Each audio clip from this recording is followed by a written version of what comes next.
Imagine yourself selling everything that you have, all technology, your TV, your house, your beds, everything that you have, and living a life off the grid completely.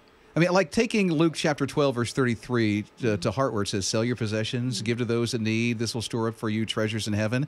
Now, not that this show is exactly like that, but it's very similar. It's called Risking It All. It's on TLC. And there is a couple that is in the Carolinas and Georgia that is on that show. You actually see that tonight. Here's a part of their experience. I'm used to having a pantry where everything is pretty labeled and set up, and it makes cooking so much easier. And here, everything has to be in a bug-free container for food so that we don't lose what we have.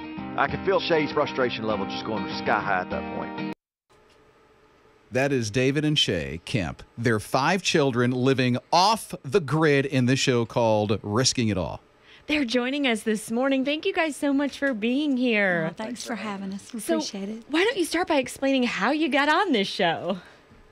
Well, back after David lost his job in June of 2013, we got an email. We were looking for some change, and we didn't know what God had for us. So we got an email about an opportunity, and we just filled out part of it, and I didn't hear from that for 6 months, and then got a call from Los Angeles, and we said, no, that's okay. We're not interested. And God kept bringing it back into our lives, and we knew this was the kind of change that we needed. We had talked about doing something that was totally different, and this experience of learning to go off the grid was it for us. How totally different is this? I mean, you're not living in a house. No, We weren't living in a house.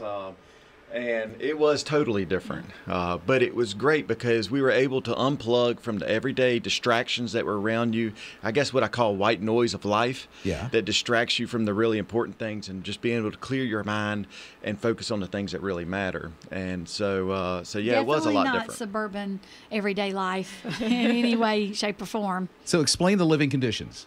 What does it look like? Okay, so as much as I can, I'll explain. We actually started up on about a half mile from where we built our permanent site. Okay. And it's, of course, up in the mountains of Sparta, North Carolina. And we showed up on land where there was nothing, and whatever was there when we left is what we did ourselves by back-breaking hard work. We had to build a road into the woods and clear out land, and then we built our shelter from there.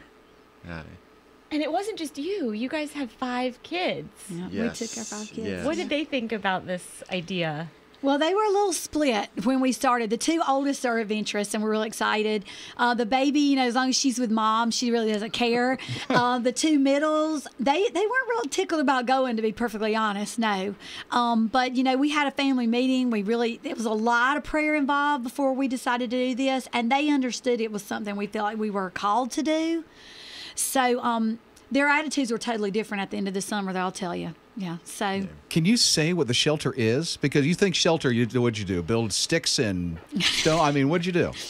well, I think we can tell them that, can we? Yeah. We David's the one that did the building. I'll let you tell.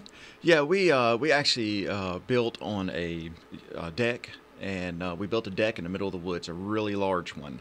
And then from there we had 4-season canvas wall tents that we put on top and covered the entire deck. 48 by 16 was the size of the deck. Covered the entire thing, and we lived in those. People live in those all over the world all year long.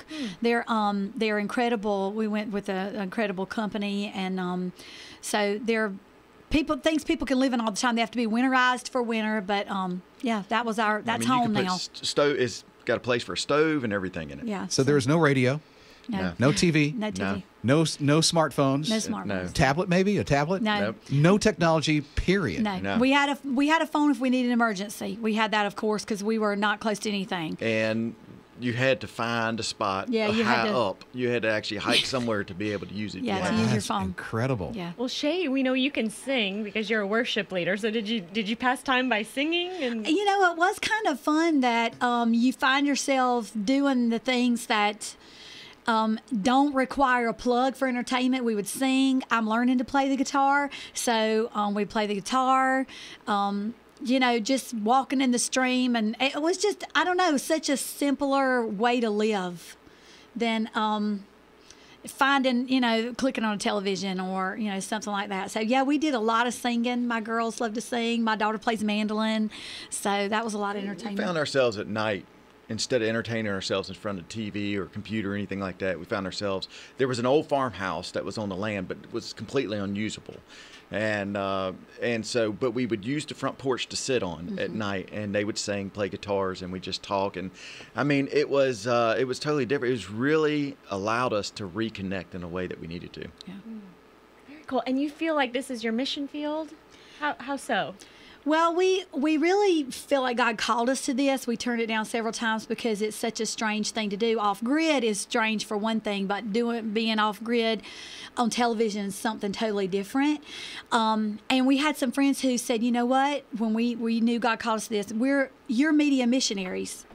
And we really see ourselves as that. You know, we're just a regular family, and we're not, you know, the perfect family.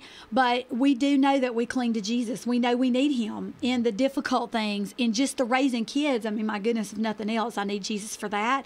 And we feel like it will open doors that maybe other people can hear us say his name, can hear how much we love him and how good he's been to us that we may not have had a chance to do before. And that's our heart.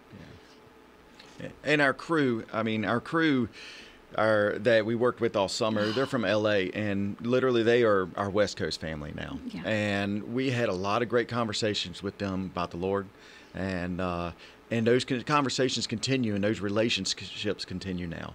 And so that's one of the biggest things that we see that has been a plus, is that we were able to talk with them about Jesus and continue those conversations now, and it's just been really awesome.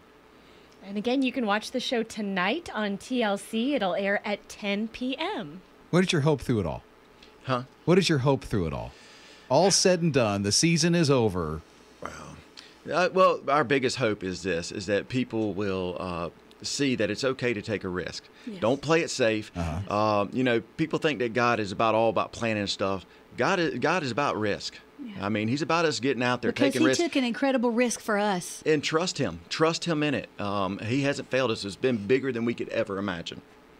David and Shay, the Kemps, risking it all, TLC tonight. Looking forward to seeing the episode tonight. Thank you. Thank you. You're very welcome. By the way, you'll be able to catch all of this online, hisradio.com, on the video replay. Live video